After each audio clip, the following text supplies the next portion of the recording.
माता कहाँ है? मैं अकेला कैसे रह गया इसके समक्ष?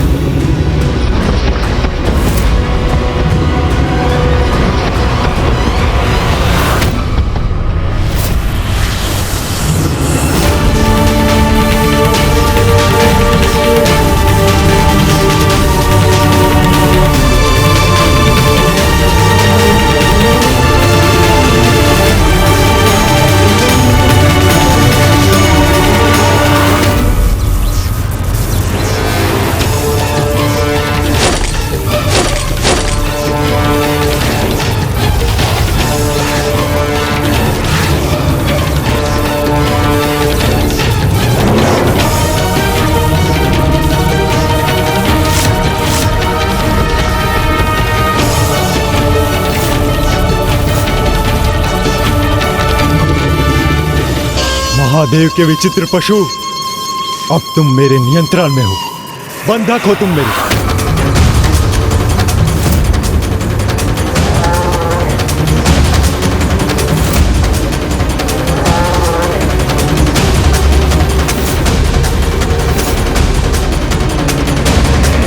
प्रभु, उनके जाल में उलझ गए। कैसे?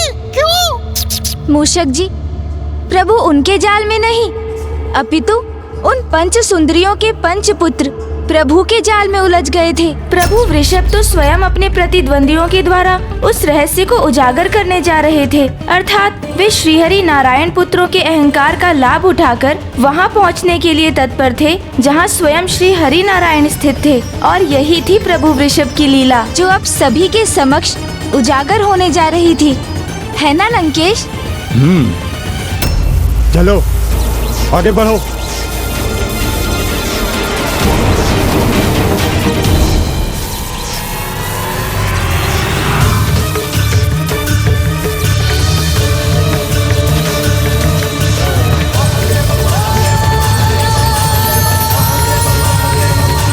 प्रभु श्री हरि नारायण के पश्चिम अर्थात मैं उच्च स्थान पर हूँ।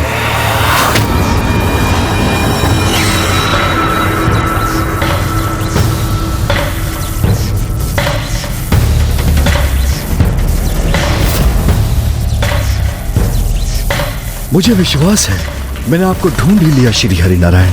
आपके दर्शन हेतु मैं जितना अधीर, उत्साहित और भावुक हो रहा हूँ, मुझे पूर्ण विश्वास है आप भी मेरे दर्शन पाकर उतने ही उत्साहित होंगे।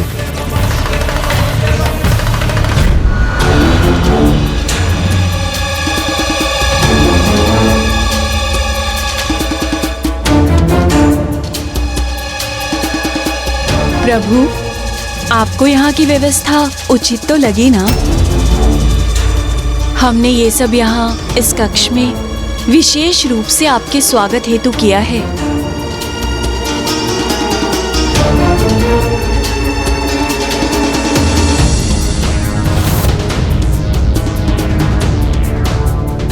कौन है ये? किसके आगमन का आभास हो रहा है मुझे?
सभी इस पशु को प्रभु के विशेष कक्ष में क्यों ले आए हैं?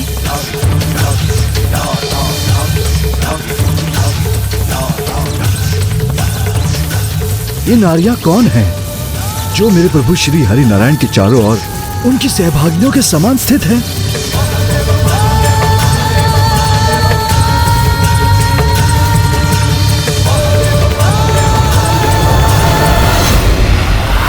देखिए माताओं, जिसने हमें चुनौती देने का साहस किया, हम उसे ही बंधक बनाकर ले आए।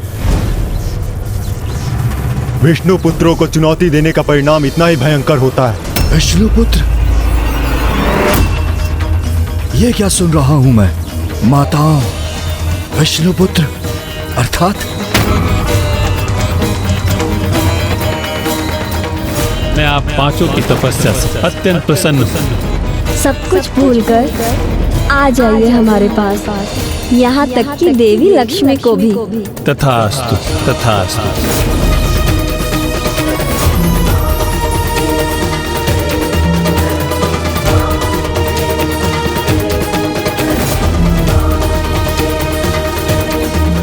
अर्थात प्रभु श्री हरि नारायण तो सब कुछ भूल चुके हैं, मुझे भी। किंतु ऐसा कैसे संभव हो सकता है? मेरे प्रभु मुझे कैसे भूल सकते हैं? कदाचित मैं अपने वास्तविक रूप में नहीं, इसलिए वो मुझे पहचानने में असमर्थ हैं। पुत्रों, इस विचित्र, मायावी और भयंकर पशु को यहाँ क्यों ले आए? इस गुप्त कक्ष में?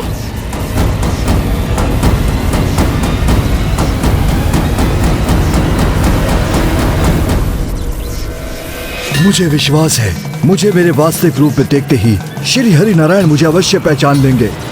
क्या तुम सभी इतना भी समझने में असमर्थ हो कि ये पशु के रूप में कोई भी हो सकता है? ऐसे छद्म वेश में यहाँ किसी का आगमन होगा, इसी बात का तो भय था हमें। और तुम उसे यहीं ले आए, इस गुप्त कक्ष में?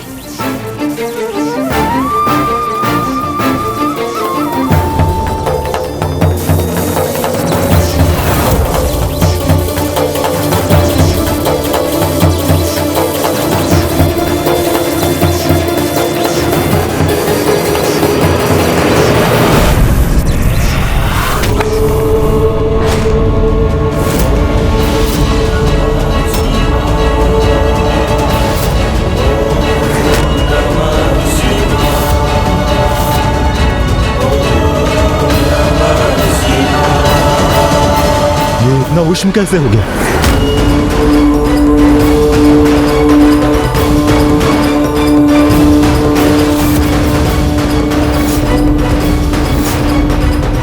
आश्चर्य, ऐसी उष्णता इसमें से कैसे उत्पन्न हुई जिसने इस धातु को ही भस्म कर दिया?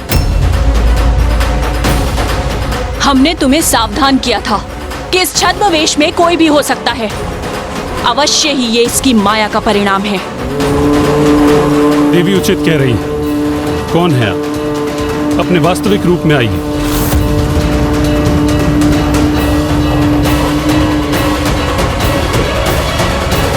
यथा शिवस्तथा विष्णु, यथा विष्णुस्तथा शिवा।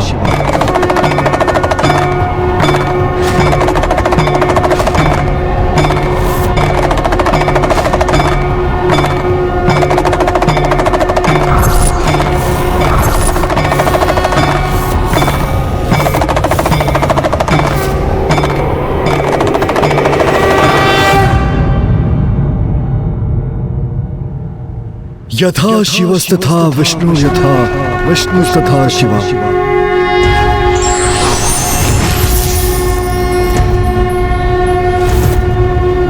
त्रयंबकं सदाशिवं नमामि हे उमापति जय नीलकंठ जय अनंत नमोस्तुते नमोस्तुते।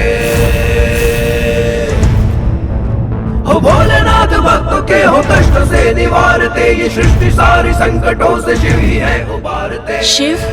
तो ये शिव ही है जो इस रूप में यहाँ पहुँच गए हैं। प्रभु ने इन्हें पहचान लिया तो अनर्थ हो जाएगा। तो हम महादेव को ही ले आए यहाँ। ये कैसी भूल हो गई हमसे? ओम नमः शिवाय, ओम नमः शिवाय, ओम नमः शिवाय, ओम नमः शिवाय।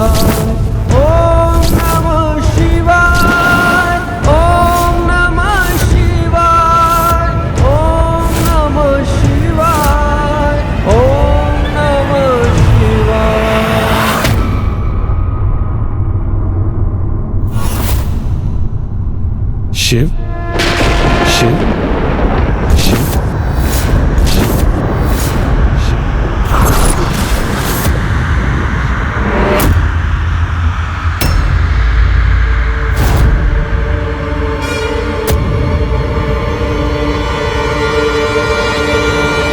यथा विष्णु तथा शिव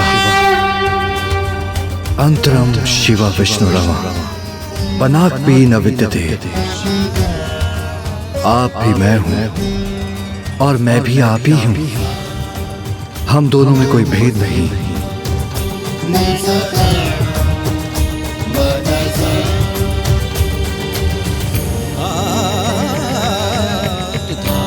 पहचानिए नारायण, मैं आपका वो स्वरूप हूं जिसे आप अपने दिव्य मधुर वाणी में महादेव कहकर पुकारते हैं, महादेव कहकर पुकारते हैं, महादेव कहकर पुकारते हैं।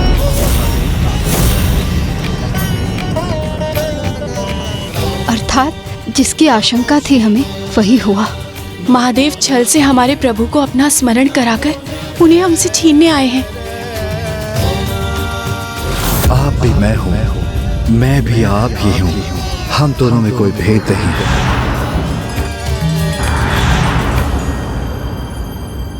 हे श्री हरि नारायण, क्या आप अभी भी मुझे अपने महादेव को पहचानने में असमर्थ हैं? मैंने आपको पहचान लिया महादेव, मैंने आपको पहचान लिया महादेव, मैंने आपको पहचान लिया महादेव।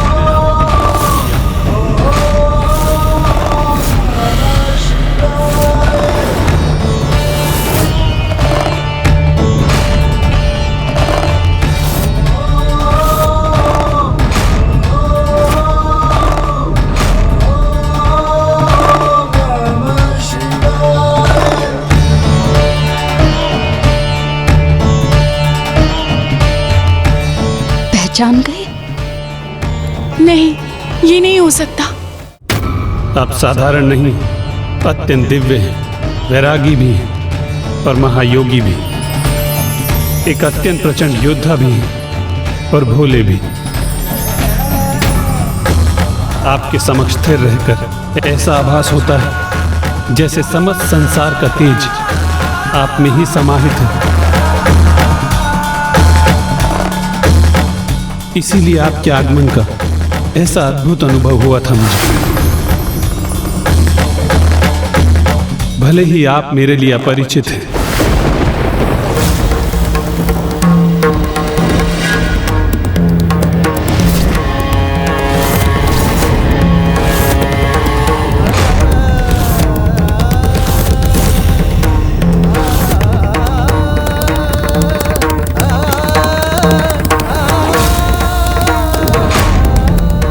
किंतु फिर भी ऐसा भाव उत्पन्न होता है कि आपका और मेरा अनंत काल से कोई संबंध है। हे परम परमेश्वर, आपको अनेकों धन्यवाद कि स्वामी ने प्रभु महादेव को अभी भी नहीं पहचाना। आपसे भेंट करने के उपरांत मुझे ये तो ज्ञात हो गया है कि आपका ना मुझसे ना ही इस समुद्र पाताल लोक से कोई शत्रुता है। अवश्य आपको बंधक बनाने में मेरे ही पुत्रों से कोई भूल हुई। इन सभी की ओर से मैं आपसे क्षमा चाहता हूं महादेव।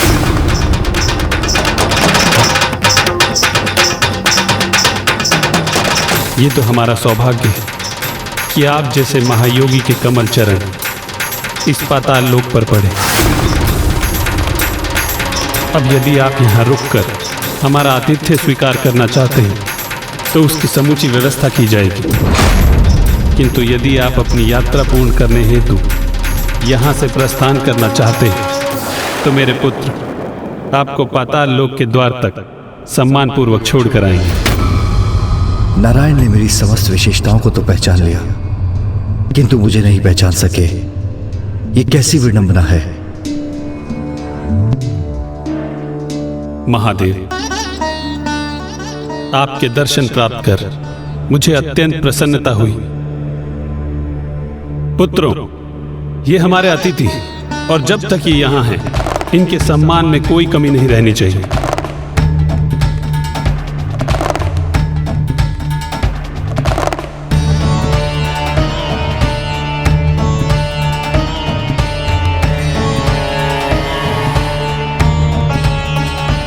अब कोई संकट नहीं है। मुझे अनुमति दीजिए, मुझे मेरे कक्ष में जाना है।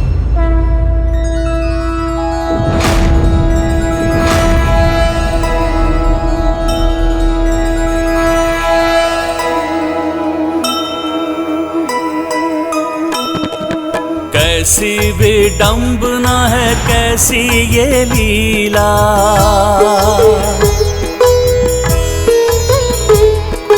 पहचान कर भी ना पहचान पाए।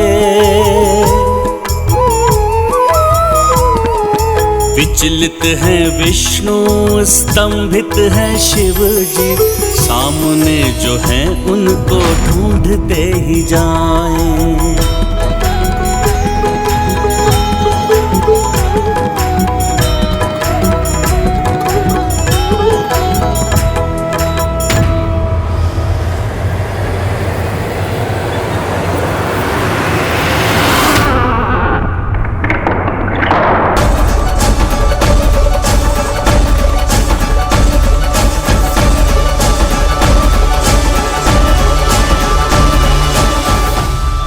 करते भी तो क्या, प्रभु श्री हरि नारायण तो अपने वरदान से ही बंधे हुए थे, इसीलिए वो सब कुछ भूल चुके थे।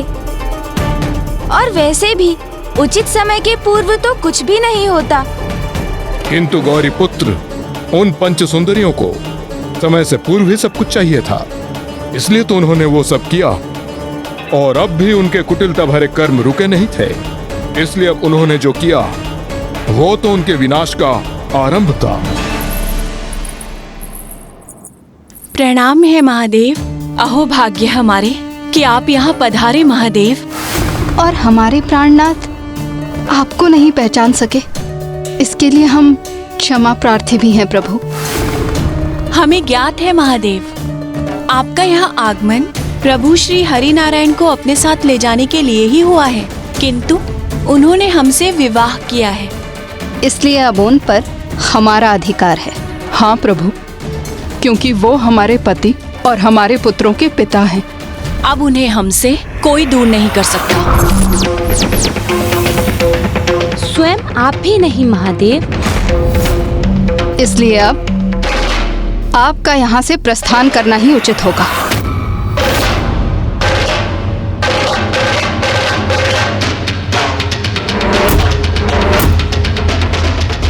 प्रभु, आप ना कुछ कह रहे हैं और ना ही यहाँ से प्रस्थान कर रहे हैं, एवं ना ही आप हमारी ओर देख रहे हैं। आप किस विचार में हैं महादेव?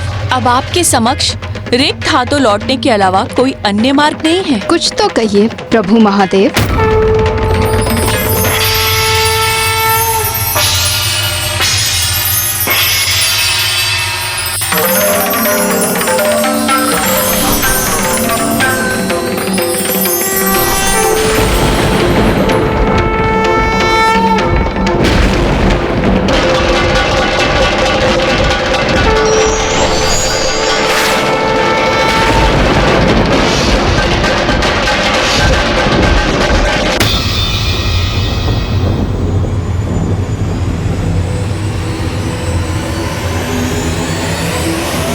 हे देवी, इस अत्यंत महत्वपूर्ण समय में हमें दर्शन देने हेतु आपका कोटि कोटि धन्यवाद। एक नारी होने के नाते आप हमारी व्यथा अवश्य ही समझेंगी। अब आप ही प्रभु को समझाइए ना देवी कि वो हमारे प्राणनाथ को हमसे ना छीने, क्योंकि हमें तो ऐसा आभास हो रहा है जैसे ना वो हमारी प्रार्थना सुन रहे हैं और ना ही वो हमसे कुछ कह रहे हैं। मेरे स्वामी के मर्यादित आचरण के अनुसार तो कभी भी किसी पर स्त्री से अनावश्यक संवाद नहीं करते, और उनका नारी भाग होने के कारण मैं आपकी व्यथा समझकर उसका उचित मार्ग अवश्य सुझाऊंगी। पर आप जो भी मुझसे कहेंगी वो मेरे स्वामी तक अवश्य पहुंचेगा। हे देवी, बस हमारी इतनी सी बात प्रभु के हृदय तक पहुंचा दीजिए कि वो हमसे हमारे पति को दूर करने का अन्याय ना करें। और वो अन्याय जो आप सभी ने देवी लक्ष्मी के साथ किया था।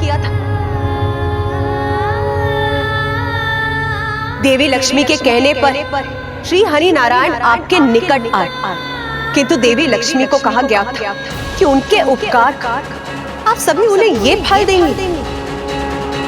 उनके पति, उनके स्वामी को यहाँ से लौटने न देकर उनके साथ आप सभी ऐसा छल करेंगे? नहीं देवी, हमने छल नहीं तब किया है। हाँ देवी, प्रभु को पति के रूप में प्राप्त करना तो हमारे तप का फल है। क्या ये ज्ञात है आपको? जिस प्रकार स्वार्थ से की गई सहायता पुण्य नहीं होती, उसी प्रकार छल से प्राप्त किया गया वरदान तप का फल नहीं होता। जो तप आप सभी ने किया वो तप नहीं, एक कपटी युक्ति थी। एक पर पुरुष को प्राप्त करने का अनुचित मोह था। अपनी बहन के प्रति अनुचित ईर्ष्या थी आप सभी की। किंतु अभी भी समय है, आप सभी क्षमा याचना कर अपनी भूल स्वीकार करें।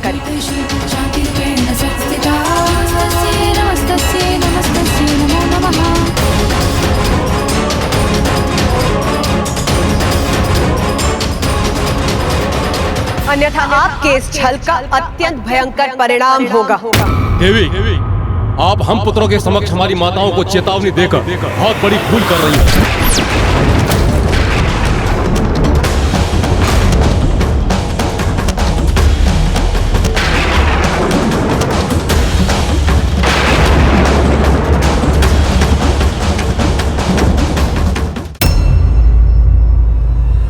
हमारे समक्ष क्रोध प्रदर्शन करने से क्या लाभ देवी?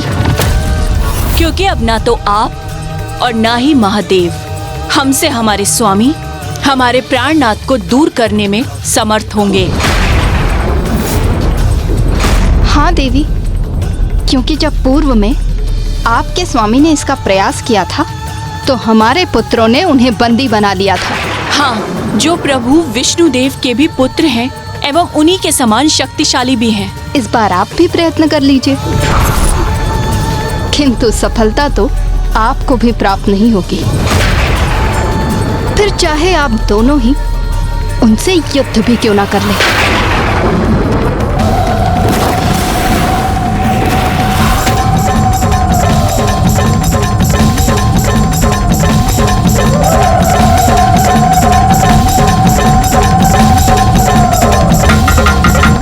सत्य विनाश काले विपरीत बुद्धि। सर्वप्रथम आपने अपना विवेक खोया और अब अपनी जीवा पर भी नियंत्रण खो चुकी हैं आप। बहुत अहंकार है ना आपको अपने पुत्रों की शक्तियों पर।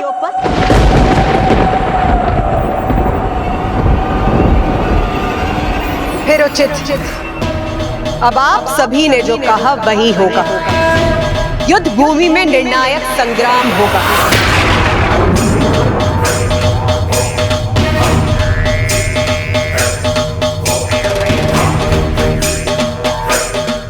उचित है तो इस युद्ध हेतु अवस्था भी स्थिर है। यदि हमारे पुत्र महादेव को इस युद्ध में पराजित करने में सफल रहे तो महादेव प्रभु श्री नारायण को हमसे दूर करने हेतु कभी भी हमारे जीवन में हस्तक्षेप नहीं करेंगे।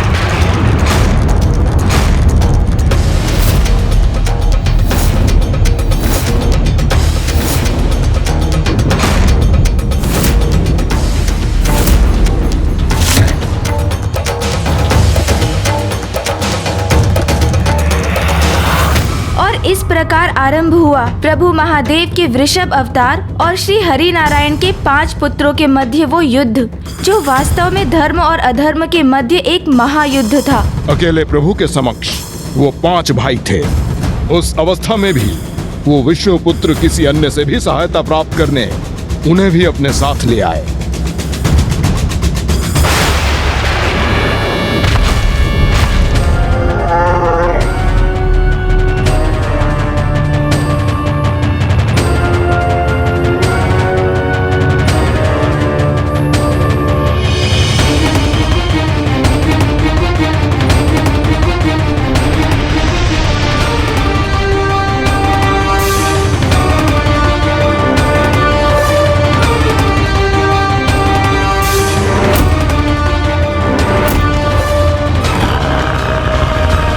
बड़े अचंभे की बात है कि आप अकेले ही आए हैं, क्योंकि कदाचित जिस युद्ध में आपकी पराजय निश्चित है, इसलिए कोई आपके साथ आना नहीं चाहता था। किंतु हम तो अपने साथ आसुरी बवंडर लाए हैं।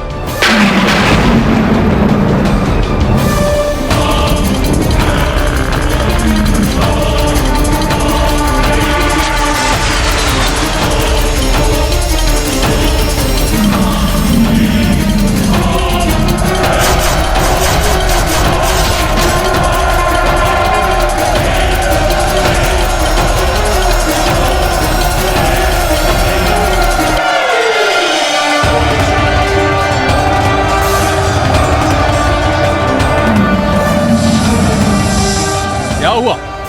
आप वास्तव में क्रोधित हो रहे हैं अथवा मात्र अपने भय को छिपाने हेतु क्रोध का प्रदर्शन भर कर रहे हैं? कदाचित अपने समक्ष इतनी विशाल सेना को देखकर विचलित हो उठे हैं आप।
जो भी हुआ, किंतु हमारे लिए ये शुभ संकेत है।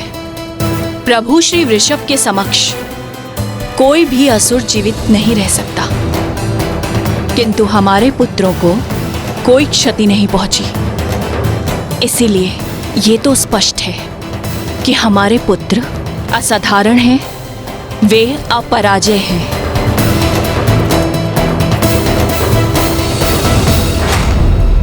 बस बहुत हुआ, अब तुम नहीं, हम वार करेंगे।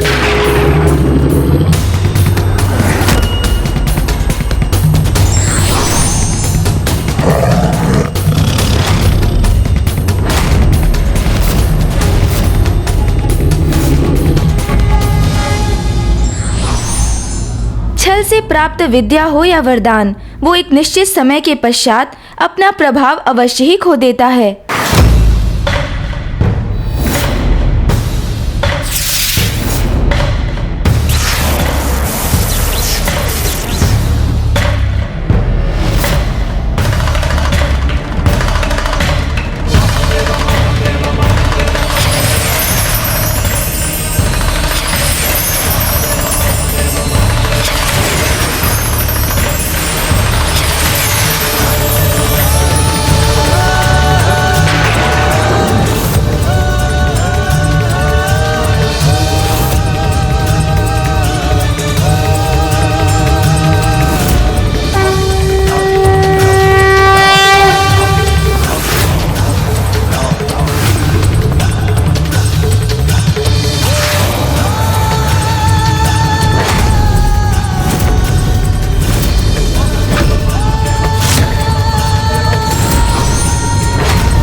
हम भ्राताओं से सभी ओर से घिर चुके हैं आप। तो अब आपकी पराजय निश्चित है। शंभुः पिनाकी शशिशेखर वामदेवो विरूपाक्षः कपर्दी नीललोहितः शङ्करशूलपाणिश्च खट्वाङ्गी विष्णुवल्लभः शिखिविष्टो अम्बिकानाथः श्रीकण्ठो भक्तवत्सलः।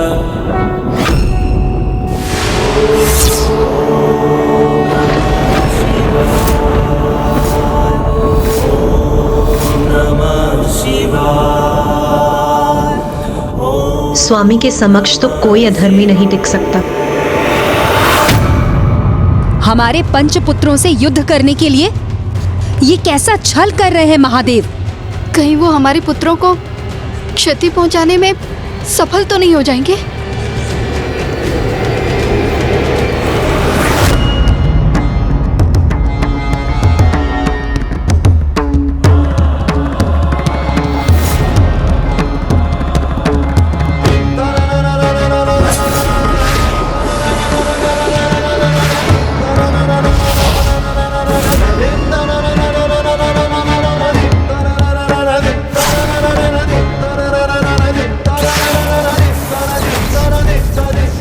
मुझे देख सकें उसके पूर्व मेरे शूल आपके वक्ष को भेद देंगे।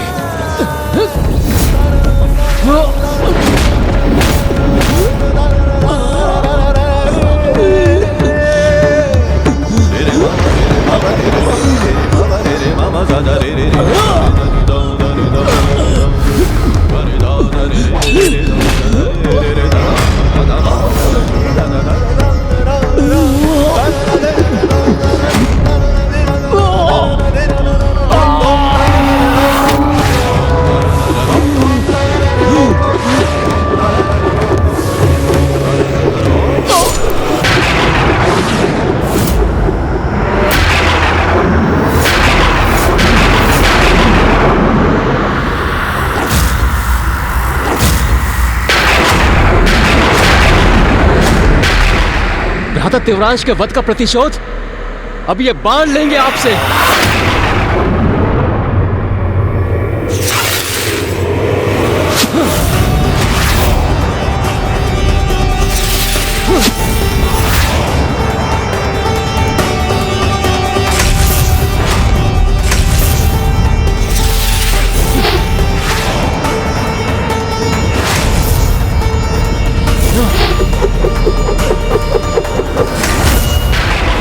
मेरे बाणों से अपना बचाव कैसे कर रहे हैं ये?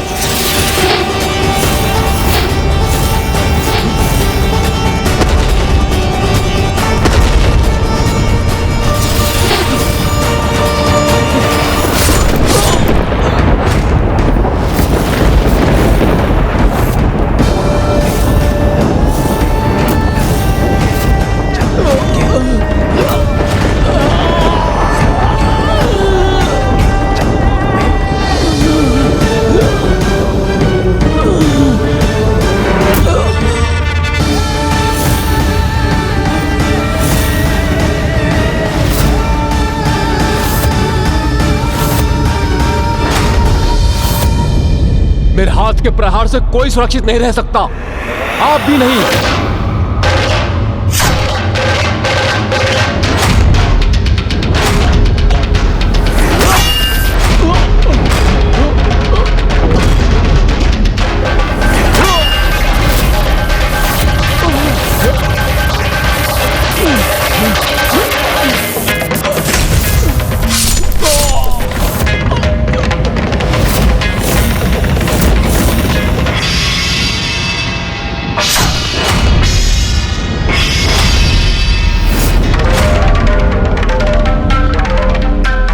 मेरे भ्राताओं की ऐसी दुर्दशा की आपने, तो उसका दंड तो आपको भुगतना ही होगा।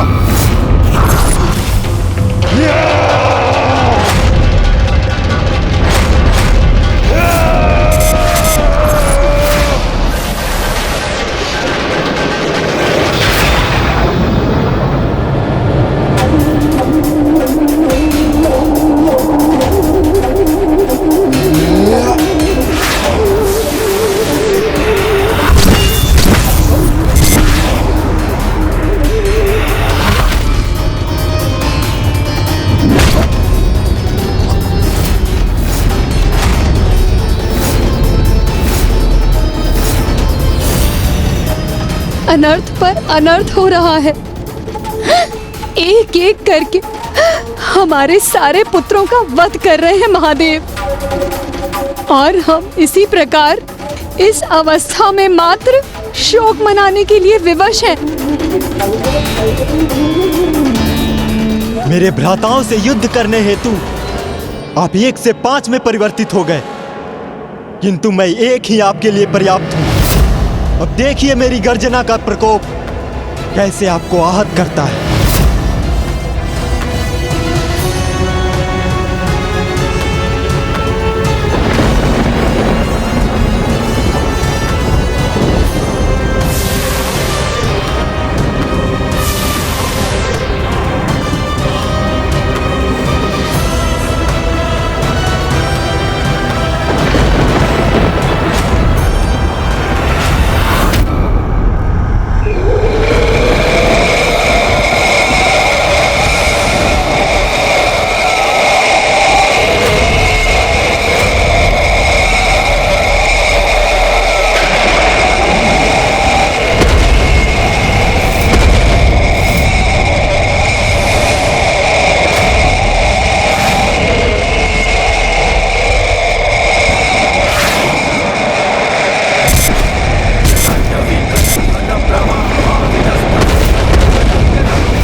अब तो हमारी समस्त आशाएं नष्ट हो गईं।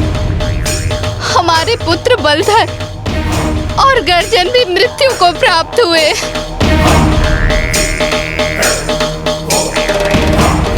ये कैसी विपदा छाई है हम पर।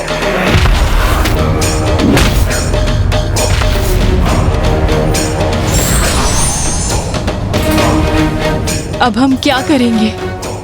हमारे समुद्री पाताल को कैसे सुरक्षित करेंगे? कैसे रोके हम उन्हें श्री हरि नारायण तक पहुंचने से?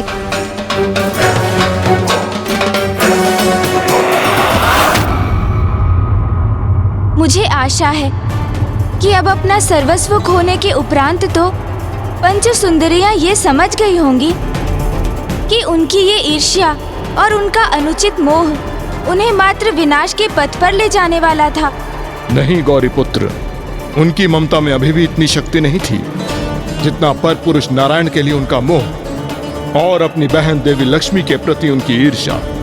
इसलिए अब तो वो जो योजना बना रही थी वो और भी बड़ा महासंकट उत्पन्न करने वाला था। और वो योजना थी श्री हरि नारायण और प्रभु महादेव के मध्य परस्पर युद्ध की।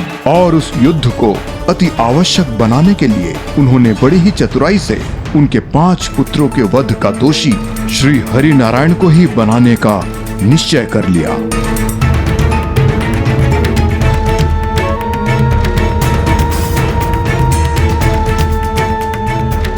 पुत्र तो हम पुनः प्राप्त कर लेंगे प्रभु से, किंतु प्रभु श्री हरि को खोना हमें कदापि स्वीकार नहीं।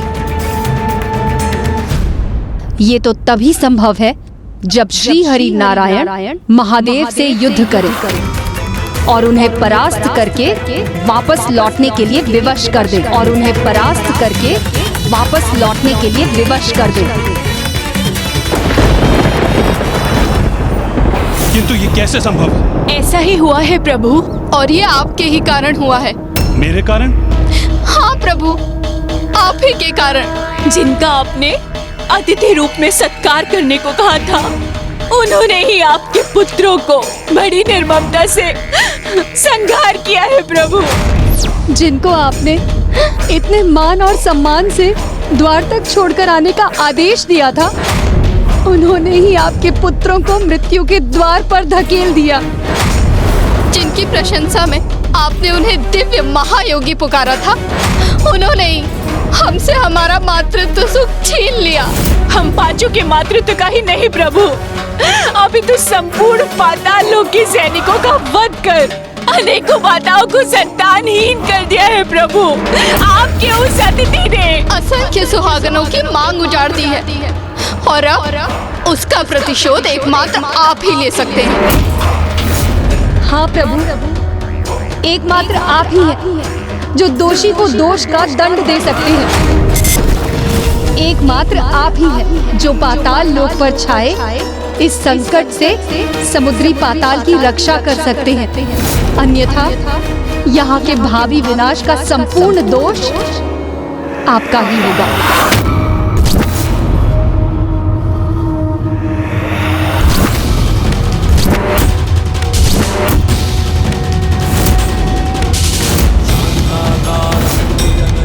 असंख्य सुहागनों की मांग उजाड़ दी है और अब उसका प्रतिशोध एकमात्र आप ही ले सकते हैं, जो दोषी को दोष का दंड दे सकते हैं। जिसने हमारे समुद्री पाताल को विनाश की ओर धकेल दिया, उसे अपनी मृत्यु का सामना करना होगा।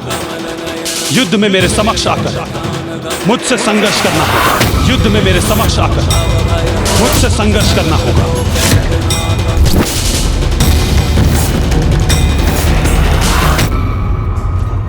जो कि श्री हरि नारायण के पुत्र उन्हीं के अंश से जन्मे हैं, इसलिए मृत्यु पश्चात उन्हें स्वयं में समाहित कर मुक्ति प्रदान करना ये भी मेरा ही दायित्व है।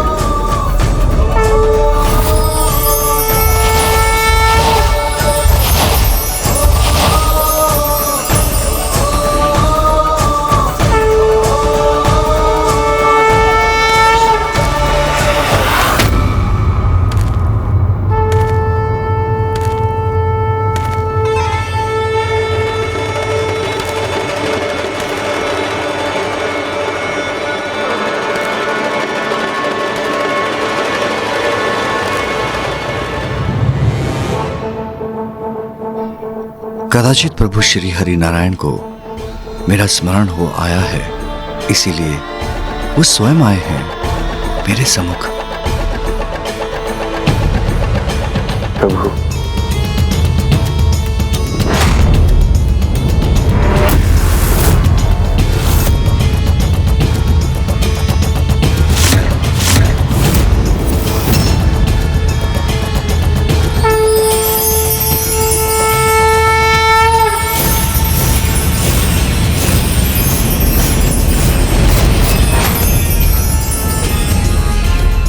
प्रभु श्री हरि नारायण मेरे आराध्य युद्ध करना चाहते हैं मुझसे। मैं आपसे युद्ध करने का इच्छुक तो नहीं नारायण, किंतु यदि यही आपकी लीला है तो मैं प्रस्तुत हूं।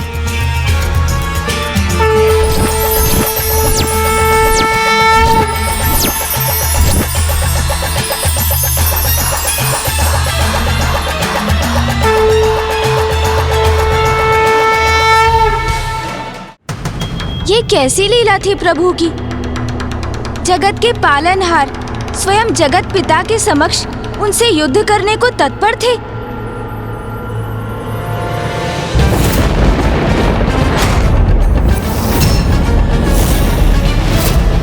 आपने मेरे पुत्रों का वध किया, अब आपको मुझसे युद्ध करना होगा। मुझसे युद्ध करना होगा।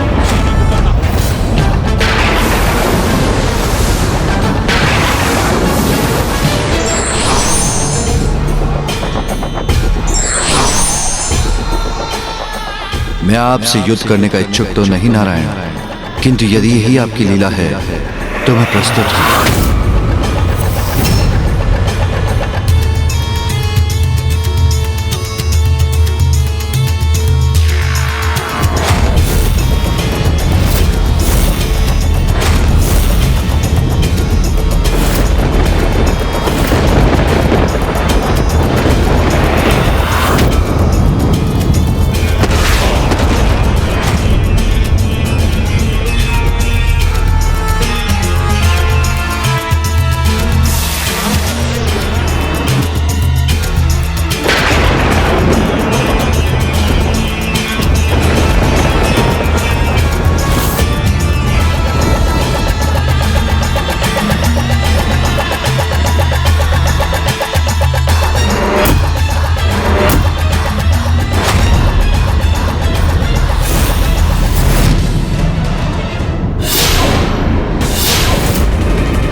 प्रभु श्री हरि नारायण अवश्य विजयी होंगे इस युद्ध में। हमारे पुत्रों के वध का प्रतिशोध लेंगे वो। स्वामी पराजित करेंगे महादेव को, अर्थात इस युद्ध का तो एक ही परिणाम संभव है, प्रभु सदा के लिए हमारे हो जाएंगे।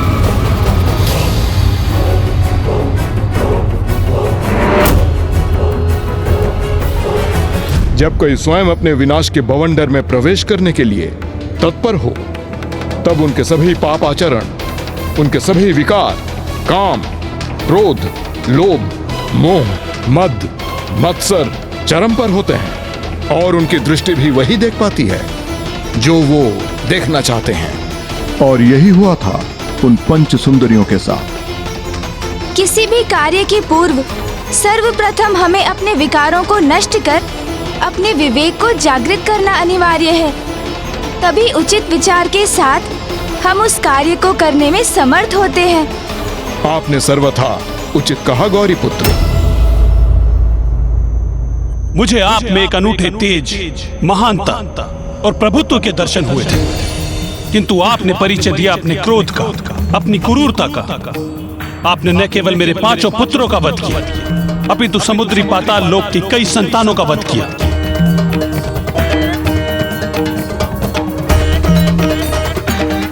मैं ना तो यहाँ युद्ध करने आया था और ना ही अपने क्रोध से किसी का वध करने। मैं तो यहाँ मात्र आपको आपके उचित स्थान लौटाने आया था। मेरा उचित स्थान? मेरा उचित स्थान तो वही है जहाँ मेरी सहभागिनियां, जहाँ मेरे 5 पुत्र थे जिनका आपने वध किया। उनका अंत मैंने नहीं किया, ये तो उनके कर्मों की पुकार थी कि उन्हें कठोर दंड प्राप्त हो, जिस दंड के वो भागी बने। उचित है, यदि उनके कर्मों की पुकार उनके दंड का कारण बनी, तो मेरे अंतरात्मा की पुकार मेरे प्रतिशोध का कारण बने।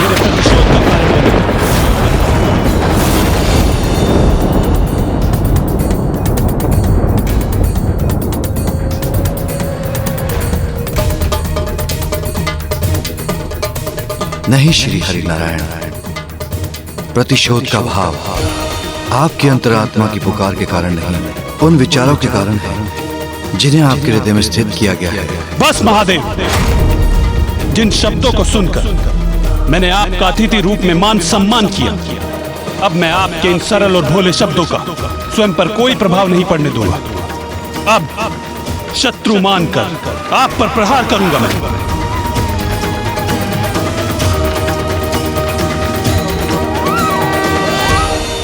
अब वही होगा जो हम चाहते हैं।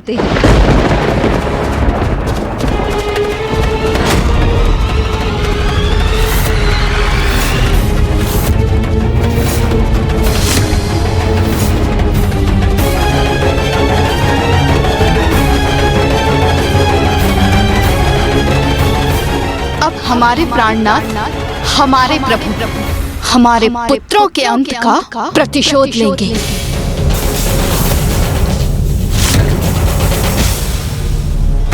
कदाचित मेरे शब्द इसलिए आप तक नहीं पहुंच रहे हैं क्योंकि आपके द्वारा दिए गए वरदान ने आपकी स्मृतियों को अभी भी बाधित कर रखा है, किंतु ऐसी कोई बाधा नहीं जो मेरे डमरू के नाद को आप तक पहुंचने से रोक सके। मैं आपकी पूर्व स्मृतियां अवश्य जागृत करूंगा नारायण।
महादेव के डमरू से निकला ये नाद तो अत्यंत प्रबल है।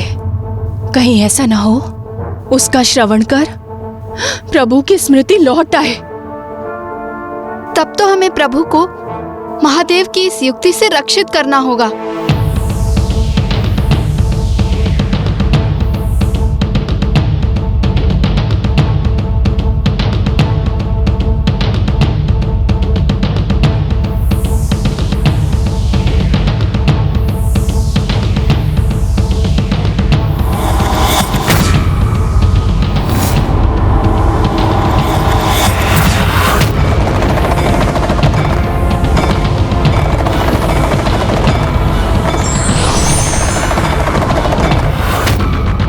हे प्रभु, हे श्री हरि नारायण, वो आपको अपने डमरू के नाद से उलझाने का प्रयास कर रहे हैं। हे प्रभु, किंतु अपने हृदय में एक ही स्मृति का ध्यान कीजिए, अपने पुत्रों की स्मृति का, जिनका निर्मम वध किया है इन्होंने। हाँ प्रभु, इनकी माया से तनिक भी प्रभावित मत होइए प्रभु, इनकी माया से तनिक भी प्रभावित मत होइए प्रभु। असंख्य सुहागनों की मांग उजाड़ती है। एकमात्र आप ही हैं जो दोषी को दोष का दंड दे सकते हैं।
ये क्या किया प्रभु श्री हरिनारायण ने?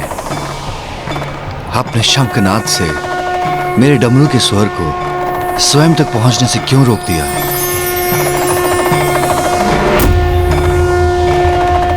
प्रभु नारायण, ये क्या कर रहे हैं?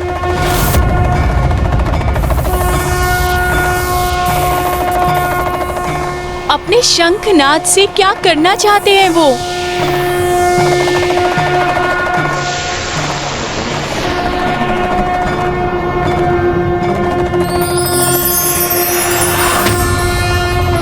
नमस्ते देवेशाय सुरासुर नमस्कृताय। ओम नमो भगवते वासुदेवाय नमः।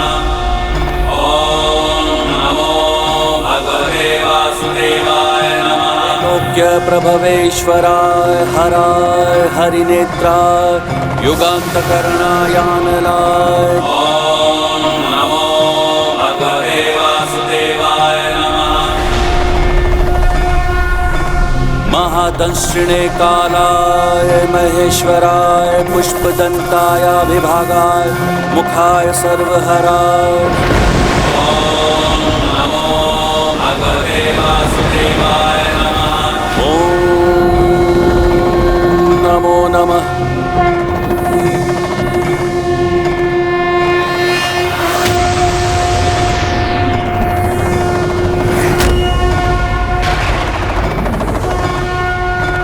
यहाँ पहुँचने वाले महादेव के डमरू और श्री हरिनारायण के शंख के स्वर तो महादेव और नारायण के ही प्रतीक हैं।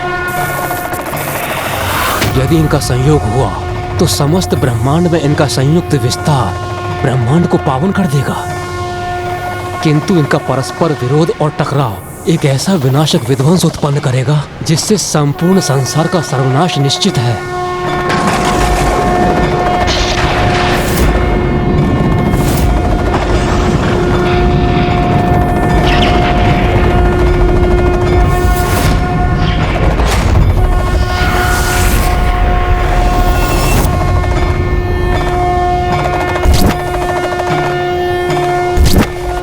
महादेव के डमरू और स्वामी के शंखानाद एक साथ, अर्थात ये तो बड़े ही आनंद की बात है कि प्रभु महादेव स्वामी को ढूंढने में सफल हुए।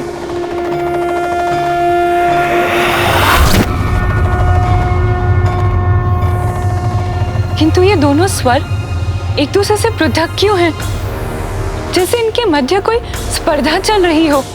यदि प्रभु महादेव और स्वामी एक दूसरे के साथ हैं, तो फिर इन दोनों स्वरों का आनंददायक संयुक्त प्रभाव होना चाहिए था, किंतु उसके विपरीत ऐसा क्यों प्रतीत हो रहा है कि ये दोनों स्वर एक दूसरे के विरोध में हो।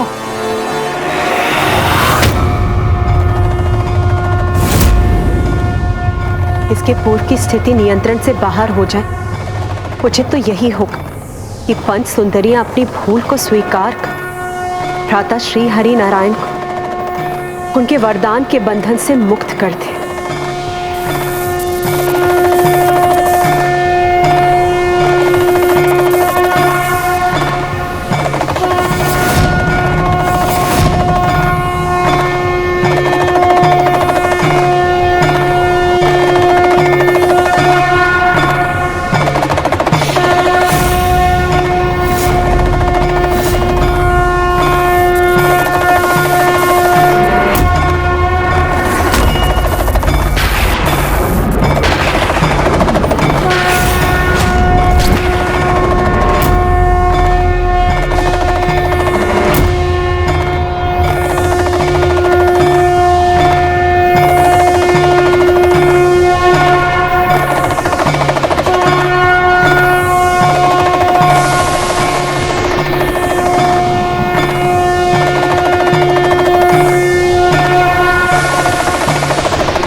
ये उचित नहीं। प्रभु महादेव और प्रभु नारायण परस्पर युद्ध हेतु एक दूसरे के सम्मुख नहीं होने चाहिए।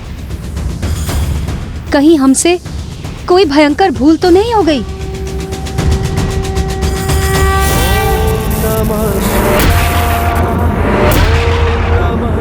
ये तो स्वयं महादेव ही महादेव के सम्मुख है। ओम नमः शिवाय, ओम नमः शिवाय, ओम नमः शिवाय। ऐसा आभास हो रहा है जैसे प्रभु श्री हरि नारायण स्वयं के सम्मुख युद्ध करने के लिए तत्पर हो। विचित्र दृश्य है ये, किंतु ये कैसे संभव है? क्या अर्थ है इसका? शिवाय विष्णु रूपाय, शिव रूपाय विष्णवे, अर्थात शिव और विष्णु दोनों एक दूसरे से भिन्न नहीं। इसलिए ये युद्ध तो उनका एक दूसरे के साथ नहीं, अपितु स्वयं के साथ ही होने जा रहा है।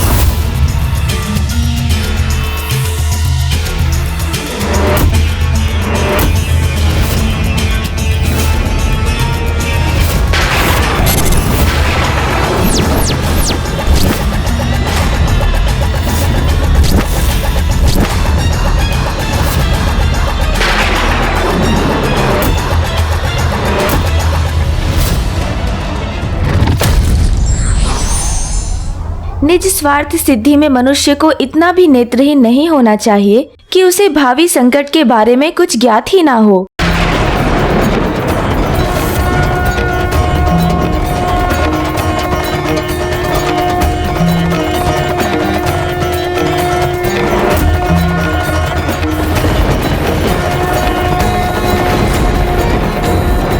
हे प्रभु श्री हरि नारायण, आपने अपने शंख की ध्वनि उत्पन्न कर मेरे डमरू के नाद को आप तक पहुंचने में जिस बाधा को और भी दृढ़ कर दिया है, मैं उसे अवश्य नष्ट करूंगा। फिर उसके लिए चाहे मुझे अपने अस्त्र का प्रयोग ही क्यों न करना पड़े, अपने अस्त्र का प्रयोग ही क्यों न करना पड़े।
प्रभु महादेव और स्वामी की शक्तियों का ऐसा अंतर विरोध कदापि शुभ नहीं है, इसलिए अब मुझे भी वहां उपस्थित होना ही होगा जहां प्रभु महादेव और स्वामी एक दूसरे के समक्ष हैं।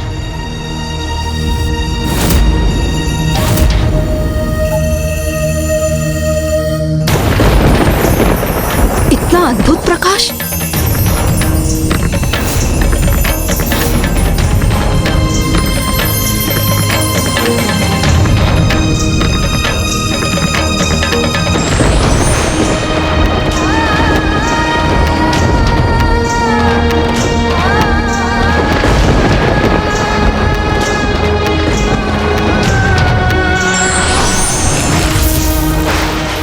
अद्भुत, आश्चर्य!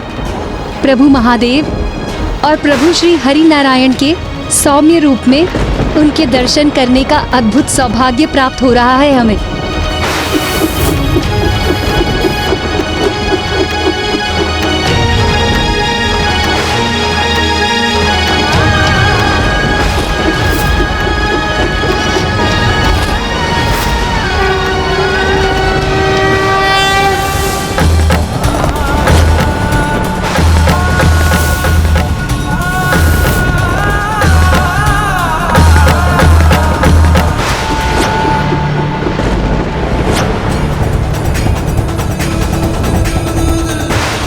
दोनों प्रभु अपनी ऊर्जा के प्रभाव से एक दूसरे को सुरक्षित भी कर रहे हैं।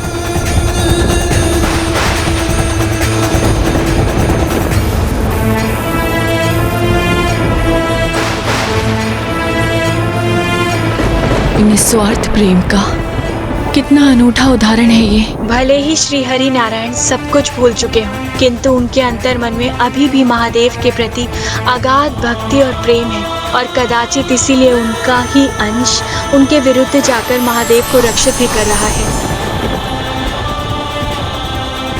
हमारे स्वार्थ से उत्पन्न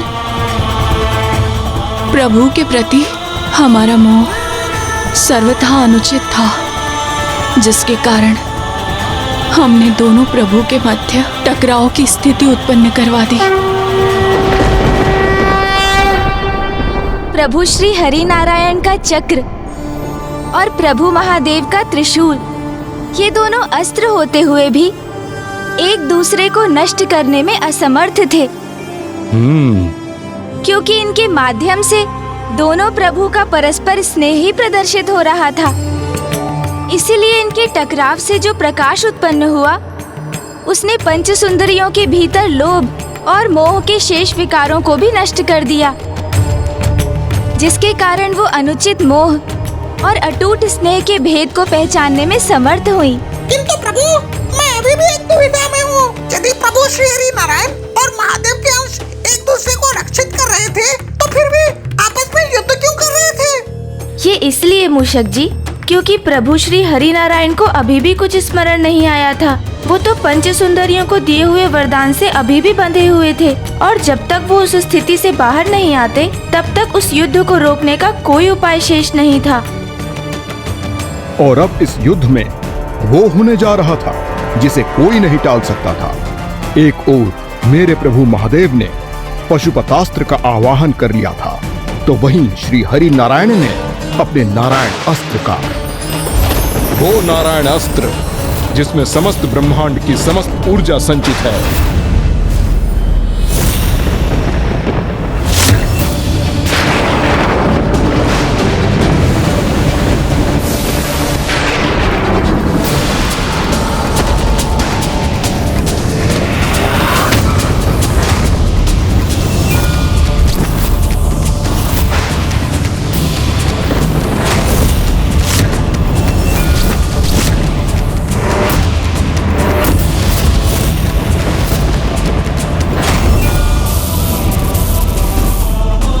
हमारे कारण हमारे पुत्रों की मृत्यु हुई, हमारे कारण हमारे पुत्रों का वध हुआ, समुद्र पाताल को क्षति पहुंची, और अब ये कैसा घोर अनर्थ होने जा रहा है। ये विध्वंस तो समस्त संसार के लिए विनाशकारी होगा।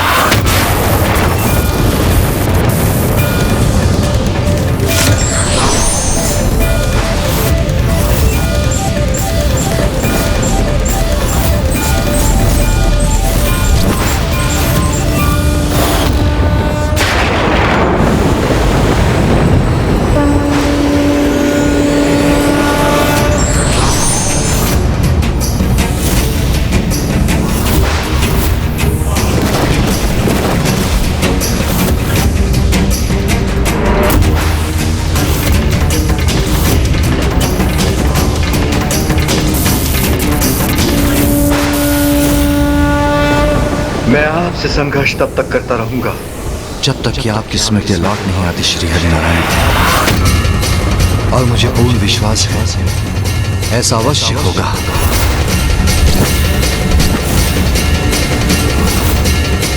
वो पशुपति अस्त्र जिसमें जगत के समस्त जीवों की ऊर्जा समाहित होती है, उसका प्रयोग अब नारायण अस्त्र के विरुद्ध होने जा रहा था।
कहीं मुझे वहाँ पहुँचने में विलम्ब तो नहीं हो गया? वो सर्वनाशी युद्ध आरंभ तो नहीं हो गया?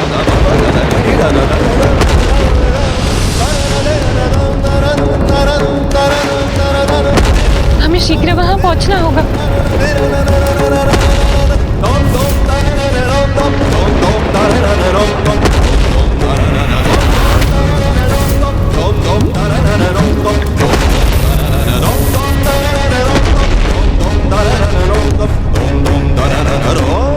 प्रभु की ये कैसी लीला है जो मेरे लिए सर्वथा अकल्पनीय है, वो कैसे घटित हो रहा है आज।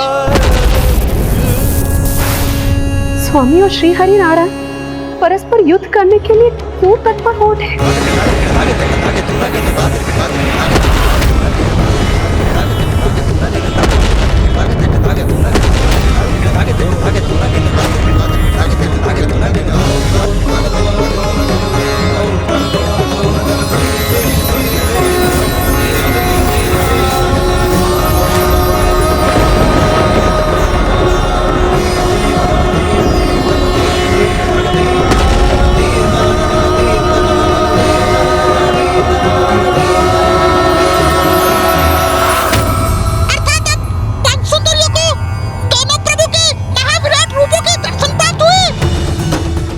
मूषक जी, क्योंकि उनके भीतर के अंतिम दो विकारों अर्थात मद और मात्सर्य अर्थात ईर्ष्या के भाव के भी नष्ट होने के कारण उनका हृदय अब सर्वथा पावन हो चुका था। और ये सत्य है कि जिनके भीतर ये विकार होते हैं वो तो किसी में भी प्रभुत्व के दर्शन करने में असमर्थ रहते हैं, और जो अपने सभी विकारों से मुक्त हो जाते हैं उन्हें कण कण में प्रभु के दर्शन प्राप्त होने लगते हैं।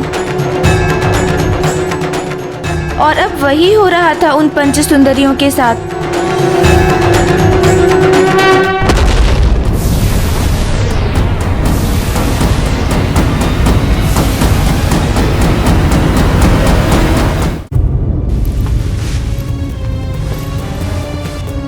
ये कैसी ईर्ष्या, कैसे मात्सर्य के प्रभाव में आ गए थे हम, जो हमने अपने अंदर ही स्थित देवी लक्ष्मी के प्रभु को ही नहीं जगत से उसके पालनहार को छीनने का पाप किया। प्रभु को पाकर भी उन्हें पूर्ण रूप से पाने में असमर्थ रहे हम, और प्रभु से जो पुत्र हमें प्राप्त हुए थे उन्हें भी हमने खो दिया। देवी पार्वती ने सत्य ही बोला था। हमने स्वयं ही अपने विनाश को आमंत्रण दिया है। जिस प्रकार स्वार्थ से की गई सहायता पुण्य नहीं होती, उसी प्रकार छल से प्राप्त किया गया वरदान तप का फल नहीं होता। हे देवी पार्वती, हमने पूर्व में आपका सुझाव स्वीकार नहीं किया, इसके लिए हमें क्षमा करें। हमारी पूर्व की मूर्खता, हमारे अहंकार, हमारी ईर्ष्या, हमारे अनुचित मोह के लिए हमें क्षमा करें। इस अनिष्ट को भी रोकने में हमारी सहायता करें देवी, हमारी सहायता करें। हमारा ये करबद्ध निवेदन स्वीकार कीजिए देवी, स्वीकार कीजिए देवी। मैंने तो पूर्व में ही कहा था, ऐसी भूल मत कर और अपने दोष के लिए प्रभु से क्षमा मांग।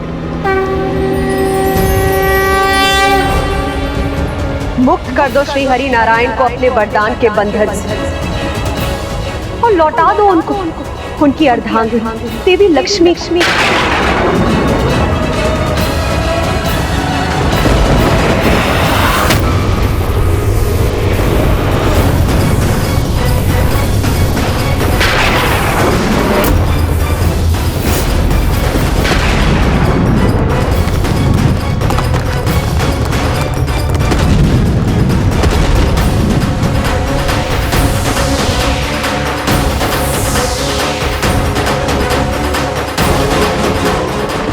प्रतीक्षा में और विलंब कर रही हो तुम सभी। लौटा दो श्री हरि नारायण को देवी लक्ष्मी, मुक्त कर दो उन्हें अपने बंधन से।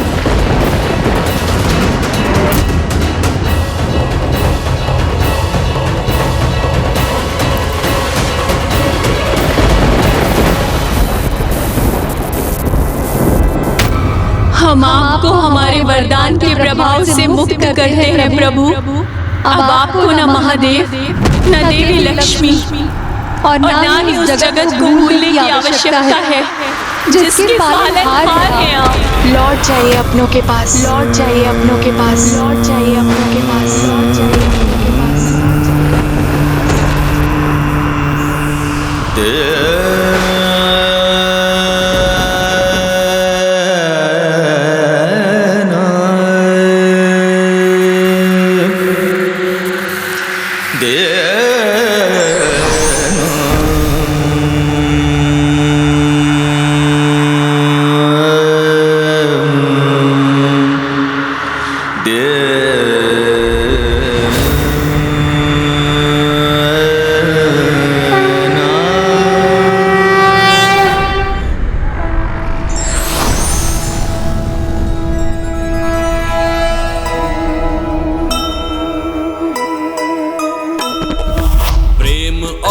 भक्ति का अद्भुत ये नाता,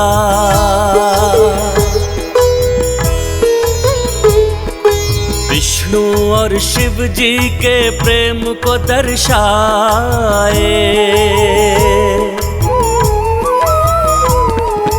आँखों में झलक रहे भाव सभी मन के, एक दूसरे को प्रभु देखे ही जाए। हृदय में विष्णु जी के शिव की छवि है, शिव जी के हृदय में विष्णु समाए।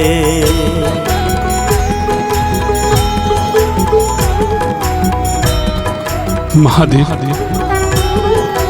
नारायण।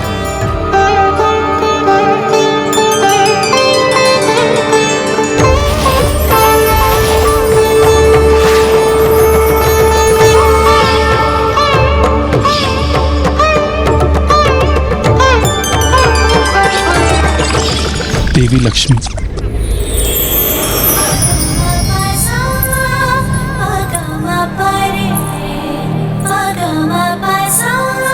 स्वामी।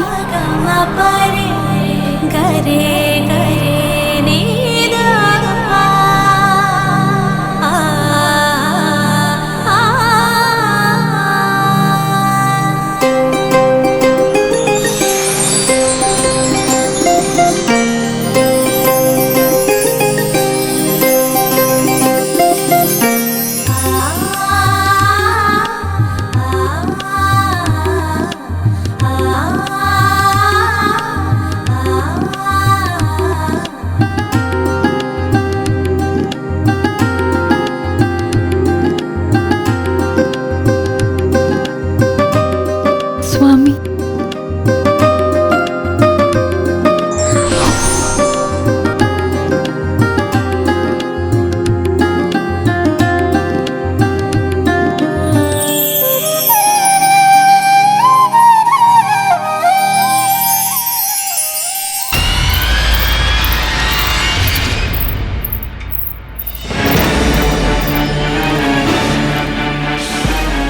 जहाँ हमें आपकी भक्ति में लीन होना चाहिए था, वहीं हमने आपसे अनुचित मोह किया। जहाँ हमें बहन लक्ष्मी की प्रसन्नता पे आनंदित होना चाहिए था, वहाँ हमने उनसे ईर्ष्या का भाव रखा। हमें हमारी इस भूल के लिए और इस बड़े दोष के लिए क्षमा करें प्रभु। क्षमा करें प्रभु। क्षमा करें। क्षमा करें प्रभु। क्षमा करें।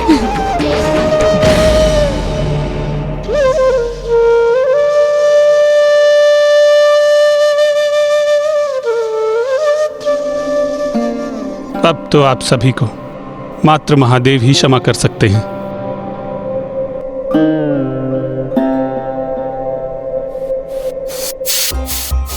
हे दया निधान, हे प्रभु शिव शंकर, हे महादेव, हमने आपका अपमान करने का दुस्साहस किया है। घोर पाप किया है हमने आपको, प्रभु श्री हरि नारायण को उनके स्थान पर ले जाने से रोकने का अपराध किया है। हमें क्षमा करें प्रभु, हमें क्षमा करें। क्षमा कर दीजिए प्रभु। क्षमा कर दीजिए प्रभु, हमें क्षमा कर दीजिए।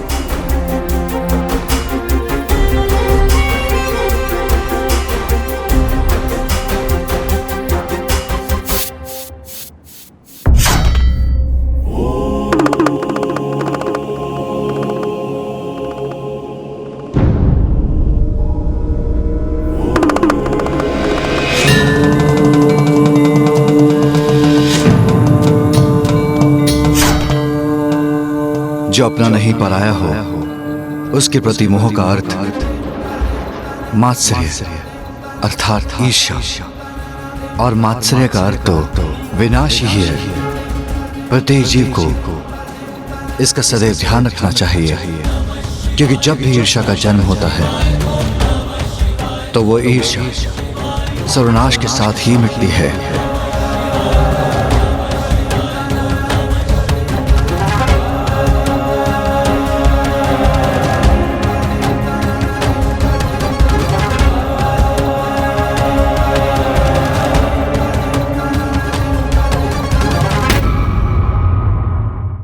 तो इस प्रकार मेरे प्रभु शिव शंकर शंभू के वृषभ अवतार की कथा पूर्ण हुई।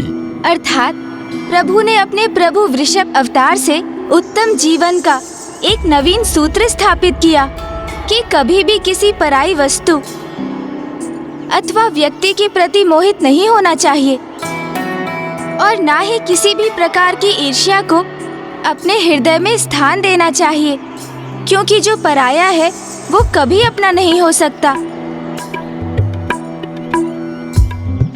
अब हमें प्रभु वृषभ की स्तुति करनी चाहिए।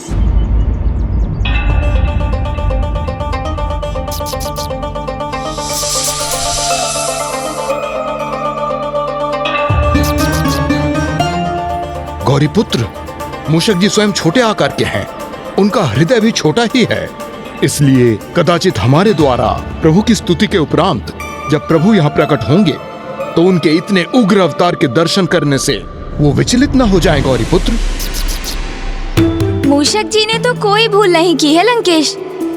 इसलिए प्रभु के किसी भी रूप में उनके दर्शन करने में मूषक जी को तो कोई भय नहीं।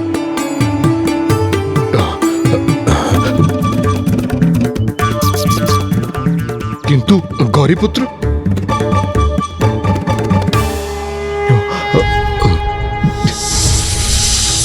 त्रयंबकं सदाशिवं नमामि हे उमापति जय नीलकंठ जय अनंत नमोस्तुते नमोस्तुते। हो भोलेनाथ भक्त के हो कष्ट से निवारते, ये सृष्टि सारी संकटों से शिव ही है उबारते।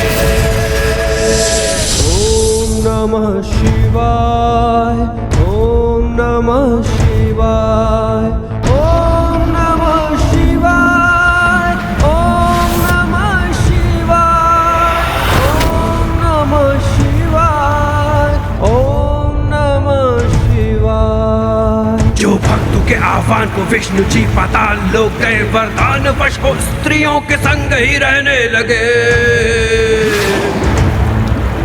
सुनकर आकर शिव जी ने अवतार वृषभ का लिया, वध करके विष्णु पुत्र का कल्याण जग का है किया। ओम नमः शिवाय, ओम नमः शिवाय, ओम नमः शिवाय, ओम नमः शिवाय। प्रणाम प्रभु। प्रणाम प्रभु।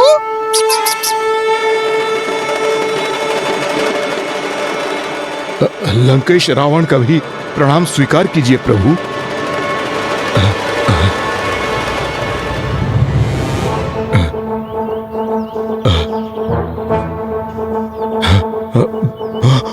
रावण, आपको मुझसे भयभीत होने की कोई आवश्यकता नहीं। मैं प्रभु के आत्मलिंग को आपसे लेने नहीं आया हूं। मैं भयभीत नहीं हूं प्रभु, क्योंकि मुझे ज्ञात है कि मेरे प्रभु के आत्मलिंग को मुझसे कोई नहीं छीन सकता। और शीघ्र ही मैं इनके साथ लंका नगरी भी पहुंच जाऊंगा, क्योंकि इस वन के उस पार कोंकण है और वहीं से कुछ दूर सागर तट, और फिर मेरी लंका। आज के सूर्यास्त के पूर्व ही ये लंकेश अपनी नगरी में होगा। आप भूल रहे हैं लंकेश, तट के निकट पहुंचने पर भी नौका का डूबना संभव है, और फिर यहाँ जो कुछ भी पराया है वो तो पराया ही रहता है।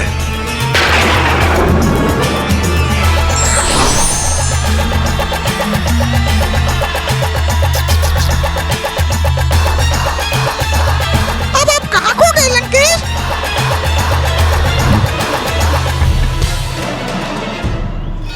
आप ऐसे स्तब्ध क्यों रह गए लंकेश? मूषक जी ने तो आपसे मात्र इतना ही पूछा कि आप किन विचारों में डूब गए। मेरे विचार से गौरी पुत्र, अब यहाँ मूषक महाराज का कार्य संपन्न हुआ, इसलिए अब इन्हें यहाँ से लौटना चाहिए, अन्यथा ये हमारी गति मध्यम कर देंगे और मुझे शीघ्र लंका पहुंचना है।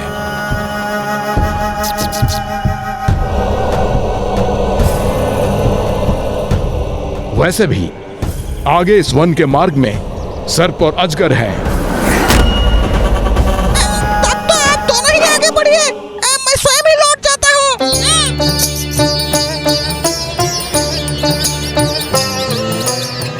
मूषक जी, ओहो, मूषक जी तो गए, अर्थात अब मुझे स्वयं ही लंकेश को विलंब करवाकर उन्हें लंका जाने से रोकना होगा। मूषक। लंकेश, जल ग्रहण कीजिए।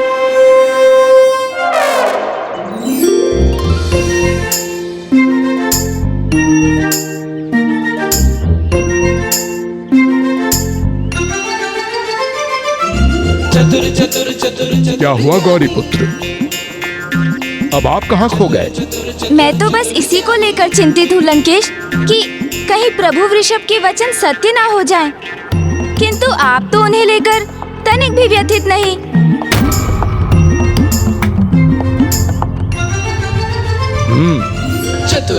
मुझे एक बात बताइए गौरी पुत्र, प्रभु अपनी संपूर्णता में किस रूप में प्रकट होते हैं? प्रभु के समस्त रूप, समस्त अवतार तो एक ही हैं। किंतु महादेव ही देवों के देव हैं। वो ही सर्वोच्च हैं। उचित कहा आपने, क्योंकि वो ही महानतम हैं। और अब ये भी बताइए मुझे कि संसार में प्रभु का महानतम भक्त कौन है? महादेव के महानतम भक्त लंकेश, परशुराम जी।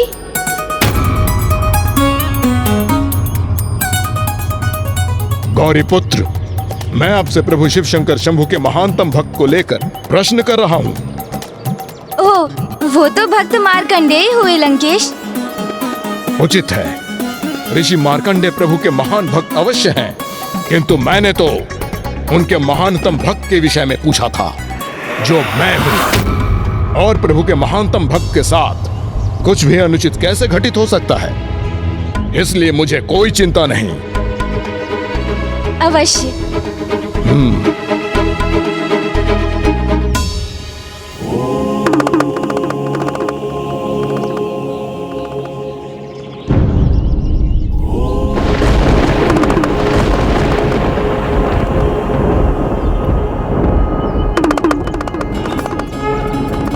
और देखिए गौरी पुत्र, मेरे प्रभु शिव शंकर शंभु तो सदा मेरे साथ हैं। उसका प्रमाण आपके समक्ष है।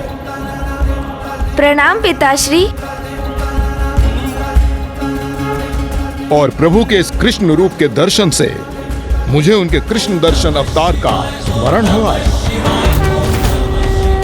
आइए, अब मैं आपको प्रभु अवतार की अगली कथा सुनाता हूँ। अवश्य लंकेश, चलिए।